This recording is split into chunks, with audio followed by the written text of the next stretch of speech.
welcome to the Deep Dive. Today we're looking at something, well, it's more than just foreign policy as usual. We're charting what looks like a colossal geopolitical gamble unfolding right now in the Caribbean. Yeah, it's Venezuela. And the U.S. policy towards it isn't just a directive, it feels like a really high-stakes, maybe strategically incoherent, high-wire act. With potentially catastrophic global consequences. We've synthesized a lot of material, and it paints this picture of a policy built on, frankly, some shaky legal fictions and maybe unstated ambitions. Exactly. And the policy seems built on these three pillars that actually contradict each other. You've got this public democracy crusade, then this really dubious legal trick to justify force, and underneath it all, this constant thrum of energy and geopolitical aims. So our mission for you, the listener, is to really unpack the legal and military tools being used right now. And why they seem to be backfiring so spectacularly. The stated goal was, reclaim the backyard. A classic phrase. Right. But the reality might be that this strategy is actually guaranteeing that America's biggest rivals, think China, Russia, Iran, are, well, moving into the neighborhood permanently. Okay, let's start there. Let's unpack this architecture of ambition. Yeah. Because it kicks off with a return to a very old idea, but with a modern twist. It really does. The administration, they've been quite explicit about embracing a kind of 21st century Monroe Doctrine. It's a moment. More than just condemning Maduro's government for what it does internally. Oh, absolutely. The stated goal isn't just about Maduro anymore. It's explicitly about pushing out his external backers, China, Russia, Iran. It's about reasserting U.S. control over the hemisphere. That's aggressive, a zero-sum game, basically. It is, and they're wearing it publicly as this regional mandate. And to justify that kind of push, you need a strong moral case. Yeah. That's pillar one, right? The whole democratic and ideological mandate. Precisely. And the trigger for that was the complete collapse of the 2023 Barbados Agreement. That was supposed to be the path to fair elections. The diplomatic off-ramp. Yeah, the last one, really. But the U.S. position is clear. Maduro just trampled all over it, systematically violated every part of the deal. Leading up to that July 28th, 2024 election, which the U.S. says was completely fraudulent. Totally fraudulent. That election is really the cornerstone of the international justification. The U.S., the EU, others, they're all saying the opposition candidate, Edmundo González Urrutia, actually won, and won by a lot. They claim they have the vote tallies to prove it. Reportedly, yes. Detailed precinct-level stuff showing massive fraud. So when Maduro went ahead with his inauguration in January 2025, well, that was seen as the point of no return. The final degradation of the rule of law, as they put it. The line was crossed. Definitely. And this claim is backed up heavily by the human rights narrative. Constant reports from international bodies, the State Department. Talk about what? What specifics? Awful stuff. Systematic arbitrary killings, torture, forced disappearances. Basically the consolidation of this massive apparatus of control. Some are even calling it state terrorism. So a picture of a completely failed state, shedding any pretense of legitimacy. Which is devastating context, absolutely. But, and this is the crucial part, human rights abuses, even a stolen election, however horrific, that doesn't automatically give the U.S. president the legal power, domestically, to send in the Navy and start sinking ship. Right. That's where Congress usually comes in. War powers. Exactly. Which brings us to the pivot, pillar 2. This really critical, maybe cynical, legal fiction built around narco-terrorism. Okay, hang on. How did they sidestep Congress on declaring war? That feels like a huge constitutional hurdle. It is. So they performed what you could call a sophisticated legal end run, declaring war on the state of Venezuela, politically toxic, legally messy. So they reframed the problem. They shifted it. It's not a rogue state anymore. It's a state that has fused with specific foreign terrorist organizations, or FTOs. The whole point was to find a domestic legal justification for using force. Wow. That's quite a maneuver. Which FTOs are we talking about? Two main ones are designated. There's the Tren de Aragua, that big transnational prison gang you hear about operating across South America, TDA, and then the Cartel de los Soles, which is described as this network embedded within the Venezuelan military and political structure itself. Okay, but designating gangs is one thing. But here's the jaw-dropper. The U.S. Treasury's official designation goes further. It views Nicolas Maduro himself not just as president, but as the actual leader of this whole narco-terrorist setup. They designated the head of state of another country as a cartel boss. Functionally, yes. It's a stunning legal designation. So what does that FTO designation actually unlock? Militarily. Legally. It unlocks the executive branch's toolbox for fighting global terrorism. The administration formally told Congress we are now in an armed conflict. But crucially, not with Venezuela, the state, but with these non-state actors, the cartels, the TDA. That's the loophole. That's the legal subterfuge, yeah. It lets them use existing authorities, like the authorization for use of military force, the AUMF, originally for groups like al-Qaeda against these designated unlawful armed combatants. Without needing Congress to declare war on Venezuela itself? Precisely. It's an explicit bypass of traditional war powers. And you mentioned this wasn't just about military action abroad. It ties into domestic policy, too. It does. It's quite neat, in a dark way. That TDA terrorist label gets plugged into the Alien Enemies Act, an old but potent law. How does that work? Well, by saying TDA is an FTO involved in this conflict, and then claiming many Venezuelan migrants are associated with or fleeing this terrorist situation, it creates a domestic legal basis for mass deportations. So hitting ships in the Caribbean is legally linked to deporting migrants from Texas or Florida. That's the framework they've built.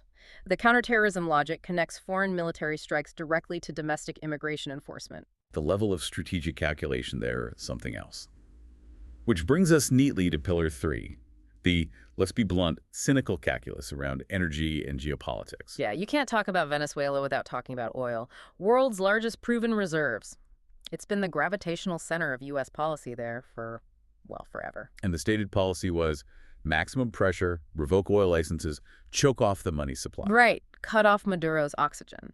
Except the policy immediately tied itself in knots, because after some serious lobbying, the big U.S. oil company, Chevron, got a special license, mid-2025. Special license to do what? To start pumping and exporting Venezuelan oil again, directly to the United States. It's this massive carve-out in the sanctions regime. Wait a minute. How does that square with starving the regime of cash? If Chevron is pumping oil, surely some money gets back to Maduro, right? Yeah. Taxes, royalties. Well, that's the extraordinary condition attached. The license explicitly states that no taxes, royalties, or profits whatsoever can go to the Maduro regime. How enforceable that is in reality. Oh, that's a big question. So why do it? Why create this exception that seems to undermine the main goal? Geopolitical fear. Pure and simple. The administration calculated that if Chevron pulled out completely, the Russians and Chinese would swoop in. Instantly. They'd seize the assets, lock down the infrastructure, and gain permanent control over those massive reserves. The Chevron license is basically a desperate attempt to keep a U.S. corporate foot in the door. So the goal wasn't really just strangle the regime anymore. It became stop our rivals getting the oil. It looks that way. It's about maintaining some kind of strategic presence, preventing the absolute worst-case scenario from their perspective. So when you put all three pillars together— the democracy claim, the narco-terrorist legal trick, the oil politics. Yeah. The underlying unwavering goal seems pretty clear. Regime change. Whether through a coup they hope to trigger or maybe even— the $50 million bounty on Maduro's head and the massive naval deployment point towards something more direct, a decapitation. Okay, so that's the framework, convoluted, maybe contradictory. Let's get into the actual tools the U.S. is using right now. We're talking economic warfare on a scale we haven't seen, actual shooting, and some really tough moral questions for the opposition, too. Let's start with the economic superweapon, because it's genuinely novel. We're way past just freezing assets or sanctioning individuals here. March 24th, 2025, that's when they rolled out the 25% secondary tariff. Secondary tariff. Explain that. How is it different from a normal tariff? And why 25%? That sounds high. It's incredibly high. And it's secondary because it's not aimed at Venezuela directly, but at its partners. Basically, the policy says any country that imports Venezuelan crude oil. Which Maduro is selling cheap, presumably. At a huge discount, yeah. So any country buying that discounted oil gets slapped with a massive 25% tariff on all the goods they export to the United States. Wow. Not just on the oil, but on everything. Everything. Think about China. They sell trillions worth of goods to the U.S. A sudden 25% tariff across the board, that's potentially billions, maybe trillions, in lost revenue overnight. It's designed to cripple their economy or force them to cut ties with Maduro. It puts Beijing in an impossible position. Buy cheap oil from your ally and risk economic war with the U.S., or abandon Venezuela and lose a strategic foothold. That's brutal economic leverage. It really is. Yeah. And while that economic pressure cooker is on, the military side has shifted gear. We've gone from just having ships nearby as a deterrent to active conflict. This is the largest U.S. deployment down there in decades, right? Pretty far. And starting around September 2025, U.S. forces began actively striking and sinking vessels. In the Caribbean, Eastern Pacific, this isn't theoretical, it's kinetic. It's happening. And this is where that legal fiction we talked about, the FTO designation, has its most direct and frankly bloody consequences. There were reports of deaths, right? Yeah. Over 60. As of early November, yes, over 60 reported deaths. And the U.S. official line, leaning entirely on that FTO framework, is that these were narco-terrorists or unlawful armed combatants. But the evidence provided publicly is thin. Often minimal, yeah. And this creates this terrifying legal abyss. The U.S. says, we're acting under the AUMF against terrorists. It's self-defense. But human rights groups, international law scholars, they're using words like extrajudicial killings. Some are even calling it murder. Because it's happening outside a declared war zone, against vessels that might arguably belong to a sovereign nation, even if the U.S. disputes the regime's legitimacy. Exactly. Are these drug runners linked to FTOs? Or are they elements of Venezuela's Coast Guard or Navy being attacked without due process under international law? The fact that we're even asking that question, with lives being lost in that gray area, shows the massive risk of this strategy. Which leads to the third instrument, the political one. The really high-stakes gamble being taken by the Venezuelan opposition itself. Yeah, this is fascinating and deeply complex.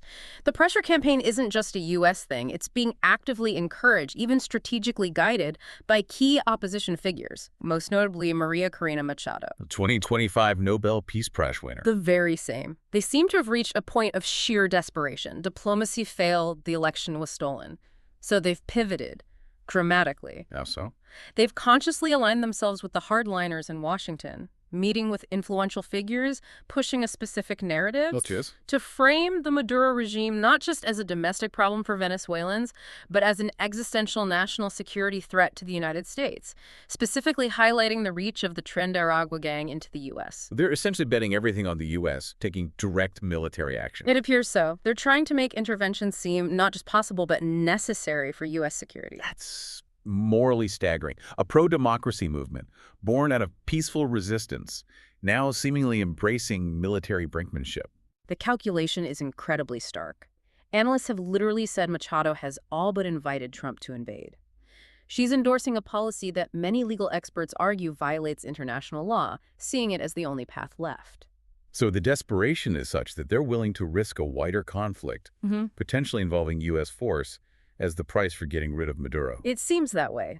They believe the only road to democracy now runs through Washington's military power, accepting all the immense dangers that come with it. So the U.S. plan was pressure, isolate, fracture the regime. But what's actually happening on the ground, the evidence suggests the opposite. It really does seem to be backfiring internally. Instead of fracturing, the Maduro regime is consolidating. It's become what analysts are calling a coup-proofed fortress. The external pressure is paradoxically making it stronger in some ways. How does that work? Wouldn't pressure expose cracks? You'd think so, but after years of purges and embedding loyalists, the senior military and political figures see their survival as completely tied to Maduro's. They're not just soldiers, they're partners in the whole enterprise. A U.S. success means they likely go down too. So the U.S. threat actually binds them together. It seems to be welding the leadership core together, yeah. Yeah. Making that hoped-for internal coup, the internal fracture the U.S. wants, almost impossible. And this internal hardening is matched by shutting down any remaining public space. Absolutely. There's been a new wave of repression since the 24 election. It's quite chilling. Like what? Arresting economists just for publishing independent inflation data, treating basic economic facts as subversion, shutting down radio stations that were still trying to be independent, aggressively blocking websites and apps, X, Wikipedia, even encrypted messaging like Signal. Creating an information vacuum. Yeah. Total narrative control. Exactly. And all this political maneuvering, this high-level strategy, it's happening against this backdrop of just devastating human suffering. We can't forget that. Nearly 8 million refugees have fled. That's one of the biggest displacements in the world. Huge. And inside the country, over 20 million people are living in what's called multidimensional poverty. Triple-digit inflation is back. The struggle is just basic survival. There was that anecdote you mentioned, the cook in Caracas. Yeah, really powerful. Someone asked her if she worried about a U.S. attack, and she said, "Yes, I worry, but we cannot think about anything else without buying food first." It just cuts through all the geopolitical talk, doesn't it? It puts it in perspective. For most people, The primary concern isn't the U.S. fleet, it's the next meal. Which makes the grand U.S. political goals feel very distant, maybe even irrelevant to the people they claim to be helping. Meanwhile, how has Maduro himself reacted to the direct military pressure at the ships offshore?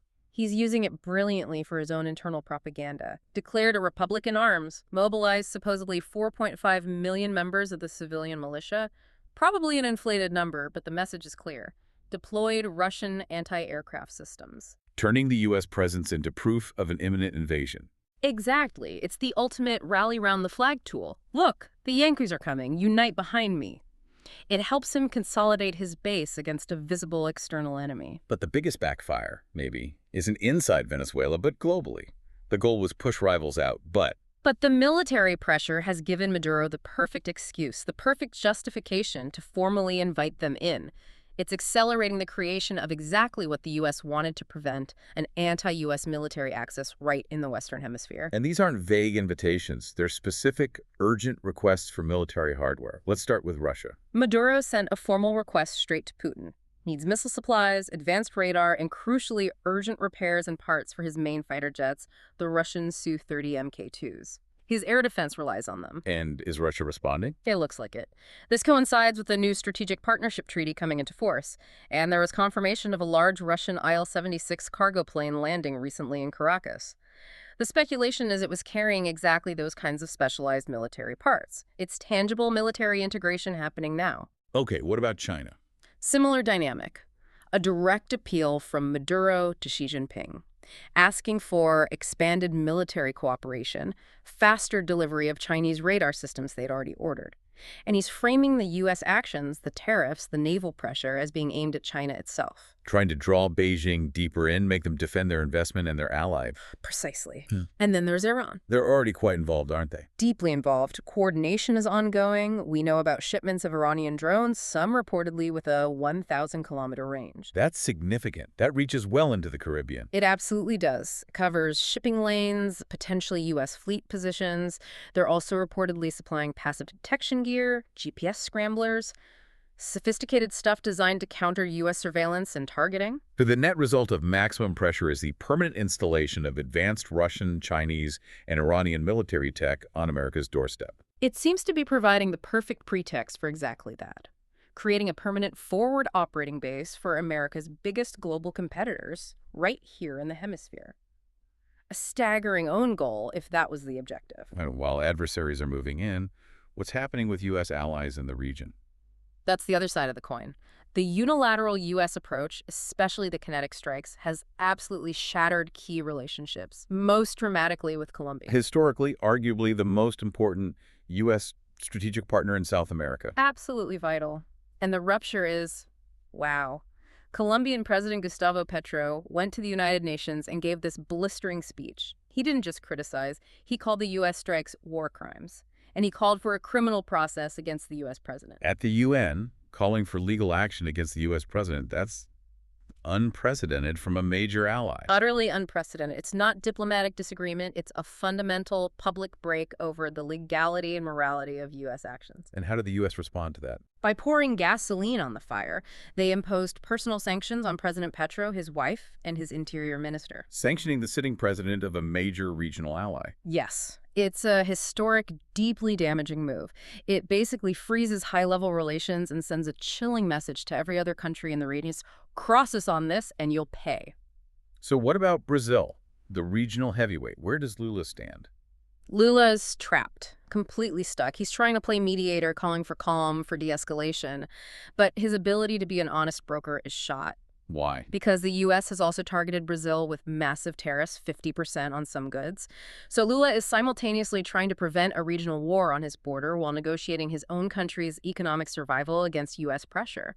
It's an impossible position. So the global picture is adversaries digging in, allies getting alienated, sanctioned, or silenced. That's the landscape the U.S. policy has created. Consolidation of rivals, fragmentation of friends. Okay, so we've laid out the strategy, the tools, the internal consolidation, the global backfire. Where does this actually go? What are the potential endgames here? It sounds like a menu of pretty grim possibilities. Based on the analysis, yeah, it's not looking great. We can break it down into maybe 4 main scenarios, trajectories. The first, and honestly the most likely, is just the quagmire. Meaning the current state continues indefinitely, low-level U.S. strikes, ongoing sanctions, maybe some covert stuff, but Maduro isn't ousted, the regime remains coup-proofed, ruthless. And the result of that is? Total strategic failure for the U.S. democracy isn't restored. The humanitarian crisis just grinds on, maybe gets worse, and Venezuela becomes this permanent garrison state dependent on and hosting Russian, Chinese, and Iranian military and intelligence assets right here, forever. The U.S. goal of pushing them out utterly failed. Okay, grim. Scenario 2. Scenario 2 is the decapitation. This is higher risk, maybe medium probability. It involves the U.S. deciding to escalate significantly. Targeted strikes, potentially hitting land targets, aiming for key military command centers, or maybe even leadership figures directly. There's talk that strikes could come at any moment. And we know the U.S. fleet nearby reportedly has over 115 Tomahawk cruise missiles ready to go. That's a lot of firepower. Yeah. And the goal would be to trigger that internal coup. That's the gamble. A swift surgical strike takes out key nodes, panics the remaining leadership, and catalyzes that internal military fracture they want. But the risks are enormous. Like what? Miscalculation is huge. What if the strike fails or hits the wrong target? It could instantly unify the Venezuelan military around Maduro against the U.S. It could trigger a massive, uncontrolled wave of refugees flooding into Colombia and Brazil and the oil markets. A likely immediate spike of 10, maybe 20%. Global economic shockwaves. So a high-stakes roll of the dice with potentially catastrophic fallout. Absolutely. Then you have scenario 3. The internal fracture happens without a massive U.S. strike. This is still the preferred outcome for Washington. The military pressure works, a faction gets fed up and ousts Maduro. But you said earlier this seems unlikely now. Increasingly unlikely, yeah. The regime seems too well engineered against coups. The U.S. pressure, paradoxically, might be the glue holding the leadership together right now. Fear of the external enemy overriding internal rivalries. It would require a level of disloyalty and coordination that just doesn't seem to be there. And finally, scenario 4. The full invasion. Boots on the ground, this is considered the least likely. Why? The U.S. military is obviously powerful. Overwhelmingly so.